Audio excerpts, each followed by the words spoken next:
Robert Neal Marshall, and this is another episode of Gate 24, Life Now Boarding, Unscripted Journeys. My guest today is a very special person to me.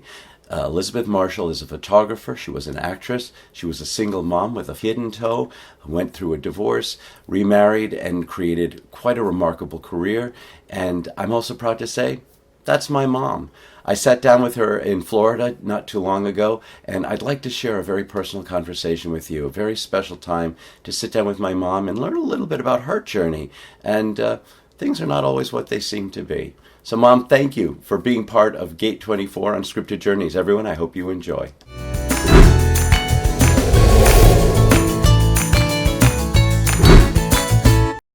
This is my mom, everybody. This is Bette Marshall, Elizabeth Marshall. Bette Marshall Photography, though. You like Betty as your name. Yes, I prefer. I've been called Betty all my life. I was only Elizabeth on my birth certificate. And that was it, that from that moment on. And then it was on all my credit cards and banks and passports as Elizabeth. Okay. I tried to be Elizabeth Marshall at one point professionally, but someone would say, "Hello, Elizabeth," if I walked into the room and I'd turn around to see who came in. Who are they talking to? Yeah, right. All right, so since we're talking about names, and I had to use Robert Neal Marshall because with me there was someone in the Actors Union already who had the name Neal. I mean, they had the name Robert Marshall, so I had to use my middle name because a lot of people say, "Why do you have this triple barrel name?" And it's because as a union member, there was already someone, and you can't have two people with the same name. So you've always been very particular about the fact that it's Bette, like Bette Midler, but it's Betty, like Betty Davis. So how did that come about without the Y? Well, that's how my parents spelled it before I was writing my name. Right. But when you said about I want it Betty, though, when people mispronounce it, what is that? What do you get from people about that? Nothing. They apologize. They said, Betty, Bet. I said, like Bette Midler. Younger people think it's hip if I'm Bette.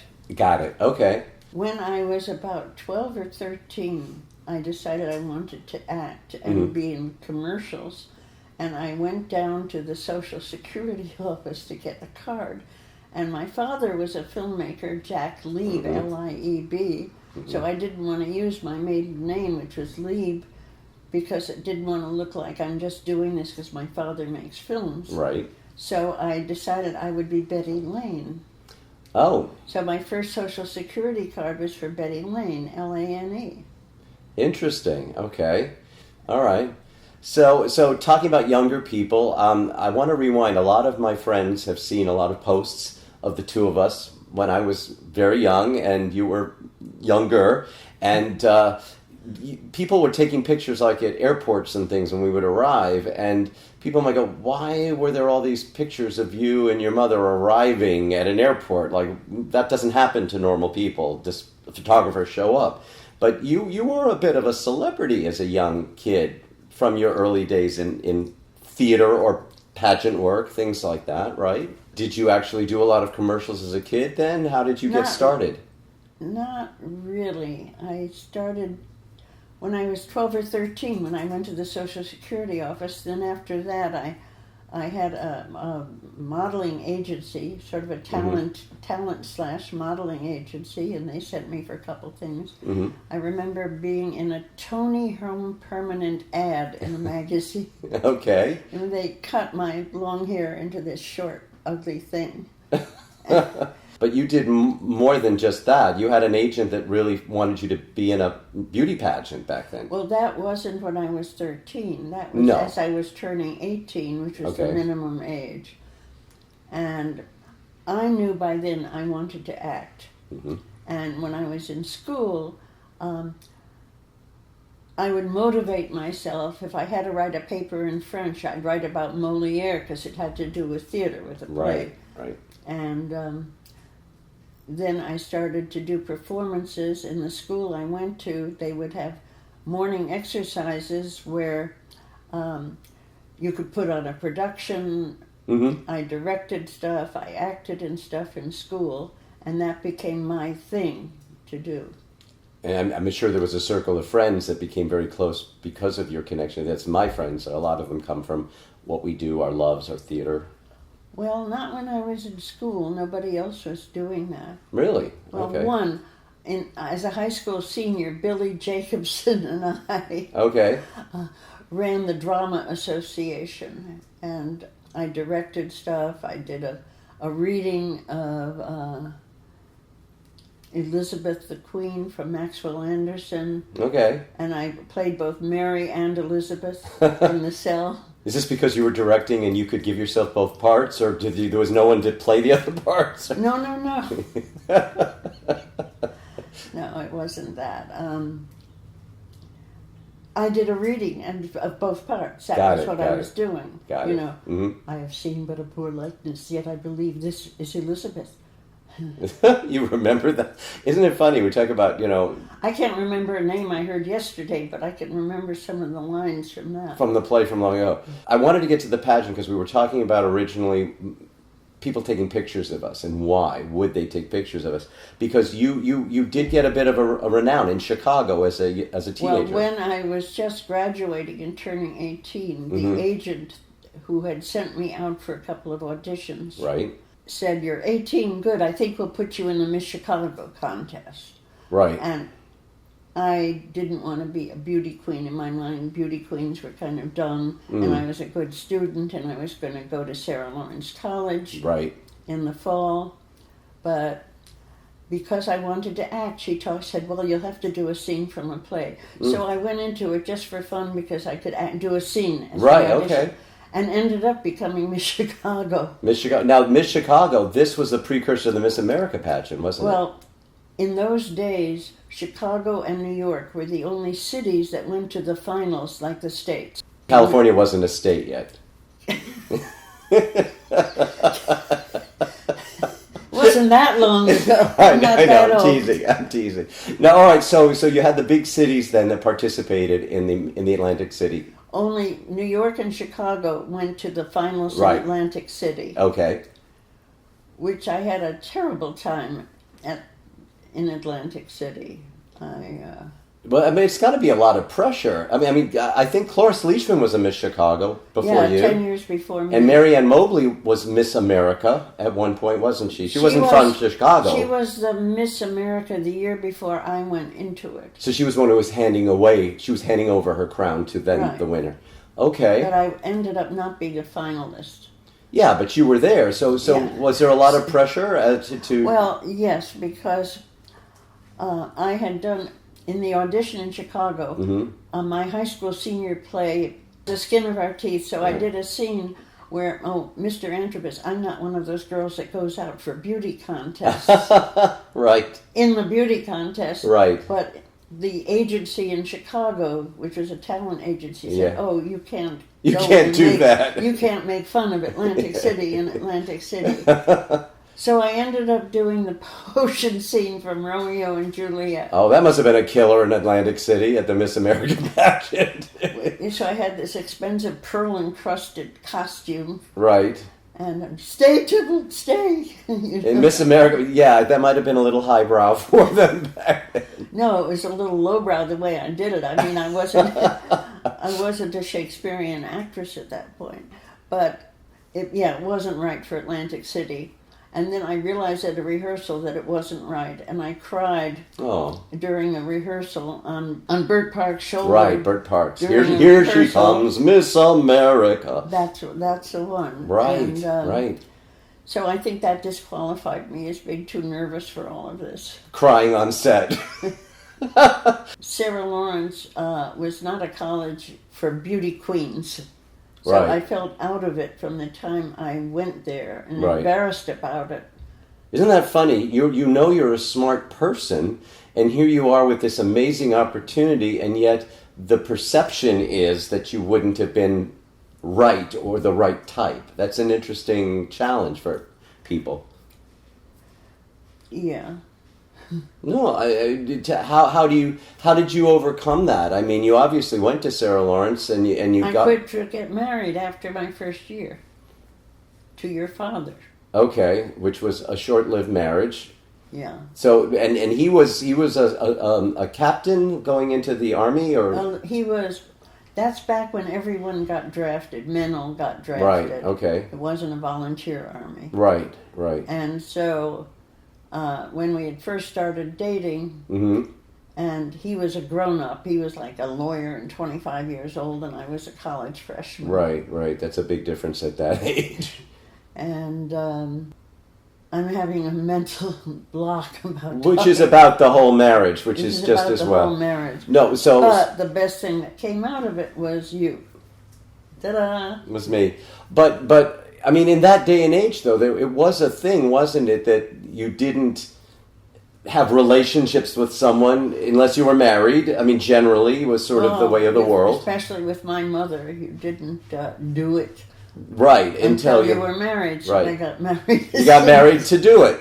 And I'm the result, thank goodness. But you went to Germany. You were stationed in Germany. He was in the army, stationed in Germany, Right. which is why I left college to go to get married. To go to Europe. Go to Germany with him. Right.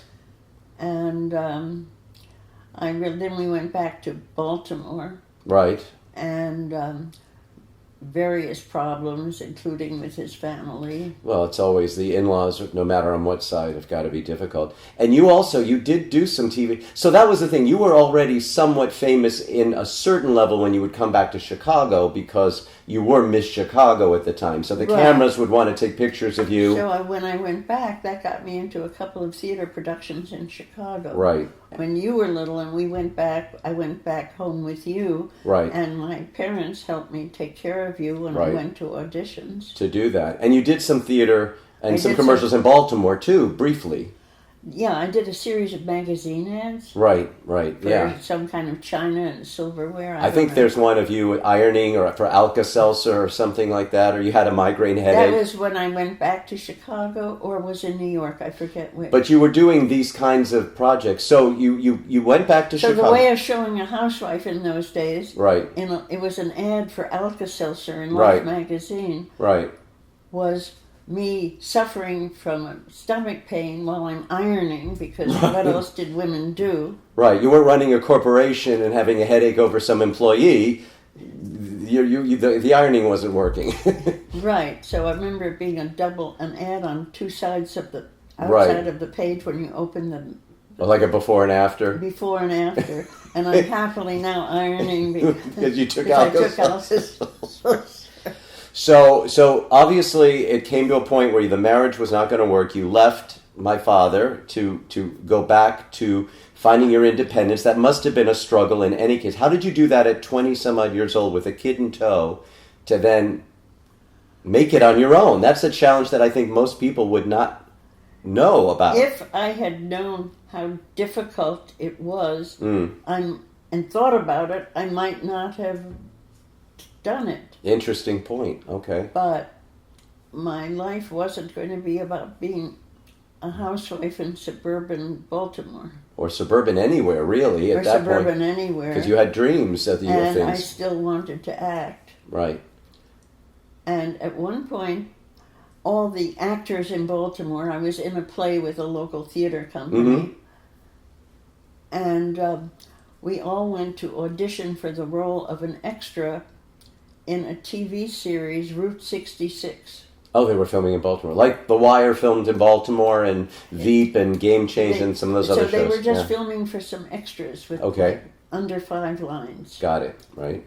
And I forget the director's name now, but he became a very, very famous director. Yeah. But then he was directing this Route 66. Right. And I read this small little part, and he looked at me and said, "What the hell are you doing in Baltimore?" Interesting. Not that there's anything wrong with Baltimore for all my Baltimore mates, but at the time... No, but as an aspiring actor, that where was do no you place go? to be, Right. because it was only New York or Hollywood. And here's a major director. So, all right, that's interesting. So you're feeling, on one hand, you're struggling, you're in a place that was not your first choice, it was not conducive to that kind of a career, yet a director from a major series saw you and said to you, "What are you doing here?" And that must have helped like you. That line changed my life. And that's my point about things. One line from somebody can change your entire life. Let me think about, maybe I would have a chance at doing this for real. Somebody believed in you. as I'm sure you're aware of, even though it was your grandmother, that she was also a very domineering person that was running our lives. Right. And I was very unhappy just with that too, Right. with my Trying to day-to-day conduct, life. yeah. So at one point, my parents came to visit, and I said, I want to leave. I want to get a divorce. And my parents said, well, you can't do that now. You're married and you have a child. You can't leave. And your parents are telling you, but you're an adult now. But I'm an adult, and I had a cousin who was 20 years older, Arthur Ludwig. He was a family doctor, too. Yep. In New York, and he always gave advice to everyone in the family. Right. So one day, when I had a babysitter for you, I took a train up to New York with nobody in Baltimore knowing I was doing it, to talk to him. Interesting. And say, would it be all right if I broke up? Is it okay to break up a family when there's a child? And he said, a child in an unhappy family isn't better off. Right. Interesting. And that gave me permission to go the next step then. Right. And when my parents came to visit, I said, I need to think about it. And they owned an apartment in Florida. Right. So they said, well, why don't you just come down to Florida for a couple of weeks? So you can get away and think things over, bring Bobby down. And right. And when I left for Florida, I knew I wasn't going back. And all you could take was a suitcase. Yeah, I was going to Florida. I couldn't take winter clothes, even though I was going to be going back to Chicago in the winter. Right. That's got to take incredible guts to get to the point to make... How did you come to that decision? Was it, I had to do it, or was it just... I had to do it. Interesting. Like at one point I talked to a psychologist just to talk about it. And he said, well, my wife wanted to be a concert pianist, but she gave it up and now she teaches music and she's happy.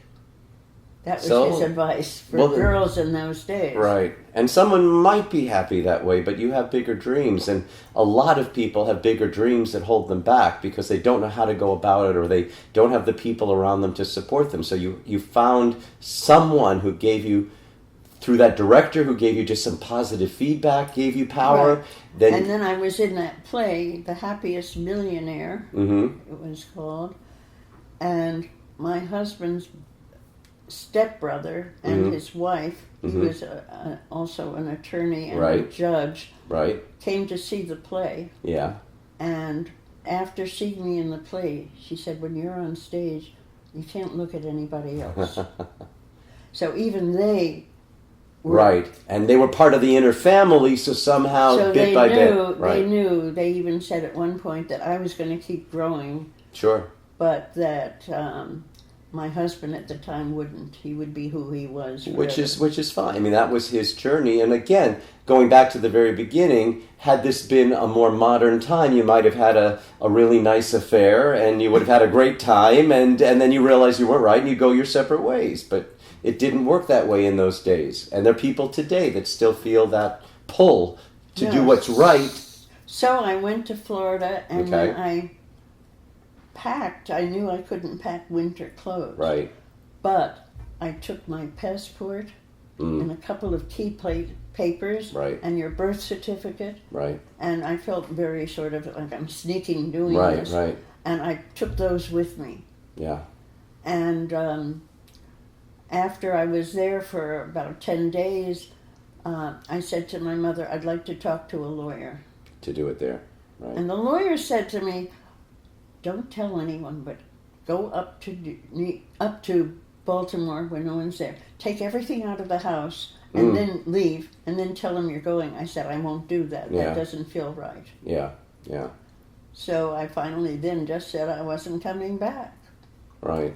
So you went through, I don't want to go into the whole story, but you went through a divorce, and then you're in Chicago, and you moved to New York. Now, you moved to New York as a single mother, and you survived. You supported both of us before you married Paul Marshall, who became my father, my adoptive father. And of course, a lot of people hear a lot about Paul Marshall and sort of the crazy, insane life that we led, and the people that I got to know through that.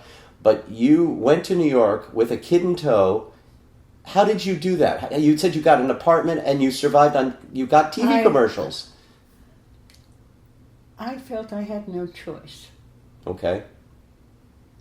And I saved money when Shirley Hamilton, who had talked me into the Miss Chicago thing, was my agent then in Chicago. Right. I was in a couple of plays in dinner theaters in Chicago. Right. I had a summer stock where I was the leading lady in a summer theater. Okay, you had good credits already building. Yeah. And and that was professional stuff, and I was paid to do it, and I had joined Actors Equity, whatever, and I saved money as a spokesperson at the Detroit Automobile Show. Oh, is that when the cars separated and you were in a car that split? Well, I did 2 different automobile shows. One was in Chicago, and the other one was in Detroit. Okay. And by the way, while we were in Detroit,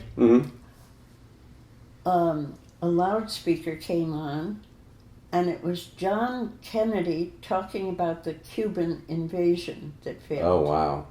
Okay.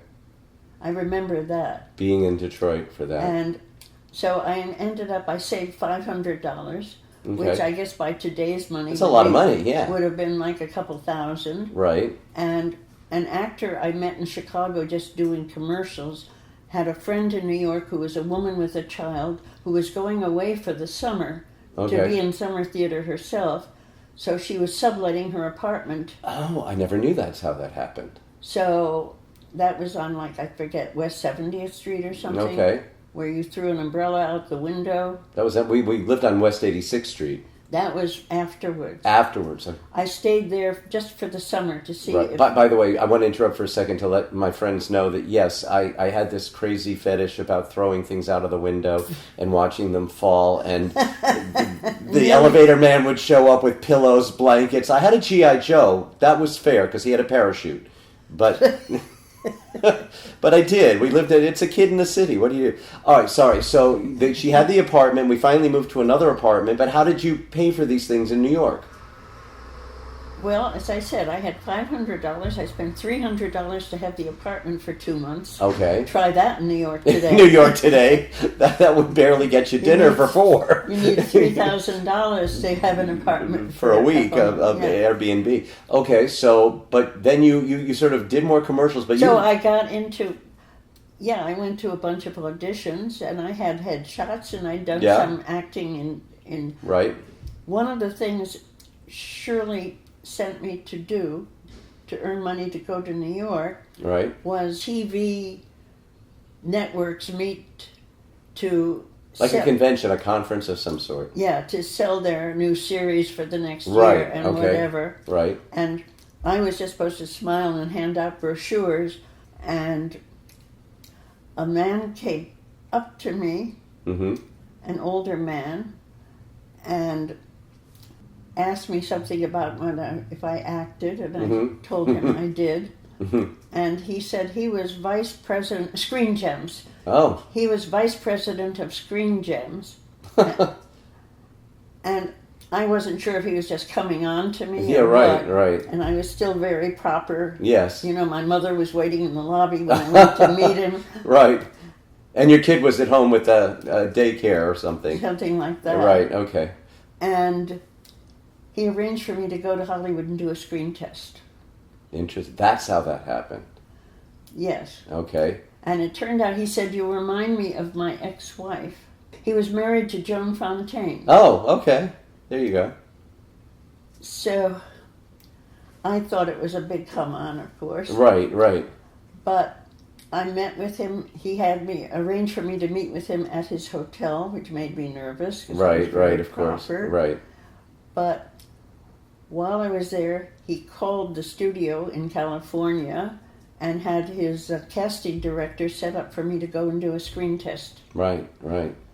So I flew out and did a screen test. For all of that. And again, sort of the kismet of life, you were doing these smaller jobs that maybe seemed insignificant at the time, but yet that really was a catalyst to get you to the next place to meet Well, that people. was still in Chicago. It was just before I went to New York. Okay. So I went out to do the screen test.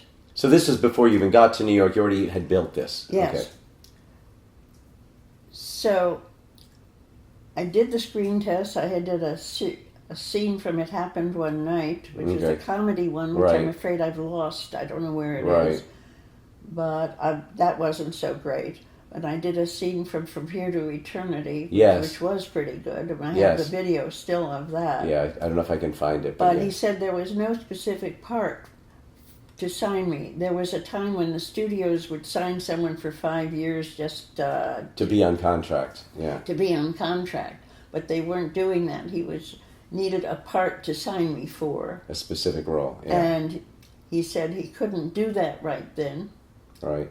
And I said I really wanted to go into theater in New York. Right. I wasn't going to Hollywood just because I didn't necessarily want to be a movie star. So to do the screen test, I was under option to Screen Gems. Okay. They had to sign a contract to put me under option. So when they didn't work out for me to, for Screen Gems to pick up a contract. Right. All right, he said he would leave me under option and send me to someone at William Morris in New York to be my agent. Okay.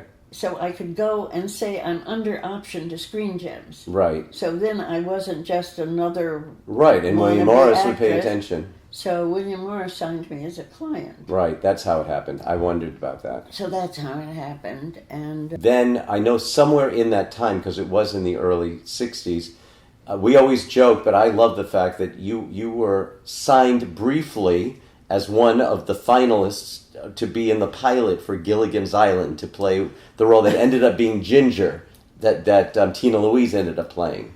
But it was a secretary in the pilot. I forgot that, but you went through my drawers one day when you were younger and found, when you do an audition like that, they give you a contract. Right, just in case they want to fast track everything. Right. Yeah. So I was one of the final 5, but obviously I didn't get the part. Right, but that was really close. I mean, to that you were almost Ginger on Gilligan's Island. But the woman who got the part in the pilot looked very much like you. It was a very similar type, and it was after the pilot where they changed her from a secretary to the movie star when Tina Louise became the redhead, the Marilyn Monroe with red hair. It was a very different. But they originally had someone who looked very much like you in the pilot. Well, I mean, I didn't dwell on it after that. I didn't get it, and I was I went on when I got to New York for that summer. Right. I was going in and out to auditions for commercials at ad agencies. Right. And when I thought my time was almost up subletting that apartment, and didn't know if I'd have to go back to Chicago or what, I got cast as a young mother in a commercial for baby aspirin. Oh, yeah. And it wasn't... St. Joseph's baby aspirin, I remember that. St. Joseph baby aspirin for children. Yeah. Right. And that ran network Wow. every day for 6 months during the winter cold season. Right. So the royalties I was getting from that helped paid for me to... Then I found a rent-controlled apartment after walking in and out of streets and going up to apartments on the Upper West Side. And I found an apartment that was rent-controlled. Right, so you knew you could... In the Upper West Side. So I think it was $450 a month for a 2-bedroom apartment. I remember that apartment. Yeah, Street. I remember that very well. And so by then you were like 5, turning 6 years old. And then the neighbor on that floor had a kindergarten, a nursery school she ran. St. Matthew's and St. Timothy's. It was like a Catholic school, wasn't it? Something like that. I was the only Jewish kid in a Catholic school back at that time. I remember that. So, anyway, so that put me in New York with an apartment. And then I went to auditions, and I was lucky, and I was able to get a number of commercials. Well, you did the Softique bath oil. There was you in a bathtub. That was at almost the last one. By then I had met Paul. Okay. And I spent, like 6 hours in a bathtub. I feel so soft with Softique bath oil. I think I actually have the video for that. Yes, you do. I might be able to share that. You do. It's on YouTube. On YouTube. On YouTube. every now and then I watch it. You'd watch it and remember. Days. So let me ask a question then. So while you were going through all of this, and even though you had the agent, even though things looked great, what was it like for you? What kept you going when you went from audition to audition? Because obviously you did get a bunch of them, but there were a lot you didn't get. And that's something so many people have struggled with, is that sense of rejection. And how do you keep going when it is not hitting the mark yet, but you managed to see it through? What was it inside you that kept you going? Well, along the way, at one point, I replaced the female lead in a classic Spanish play, La Vida es Sueño, Life is a Dream by Calderón de la Barca. Okay. I had 3 days to learn 5 acts, 5 full acts in classic verse. Oh, wow. So you couldn't just improvise. Right. And I just remember morning, noon, and night writing each line over and over and over. So the commitment. So I did do a performance, but the closing notice for the play went up the same time. Oh. So I never got to have a run in it, but I did do a performance. Okay. Opposite a very great actor at the time named Michael Higgins. And so that was one theater opportunity. Then eventually, I was very nervous through a lot of this time. I'd be afraid of running out of money. Right, so I'm saying, what was it that kept you when you didn't get the audition and you were hoping you would get there? Even though you did get them eventually, I want to know how you made it through. I guess I had enough confidence in my ability. Okay. And had enough positive reactions, even doing commercials. So you could just say this one didn't work. You could just roll it off and keep going. And so then, in the early spring of 1965, I met an actor I knew told me about auditions going on to replace the ingenue lead in a hit Broadway comedy called Never Too Late. Right, of course. And it was a fluke. It was just good luck that I happened to hear about it and go to that audition. Right. And the production stage manager, who eventually became a friend, Wally Peterson, who you may even remember. Of course I remember Wally, yeah. And I did an audition, and I got a call back. There's a lot more to come, so be sure to check part 2 of my particular conversation with Elizabeth Marshall, Bette Marshall, my mom. If you have enjoyed this, please do click the subscribe button, and also there's a Buy Me a Coffee link if you'd like to become an early sponsor. And join me for the next episode of Gate 24, Life Now Boarding, Unscripted Journeys. I'm Robert Neal Marshall.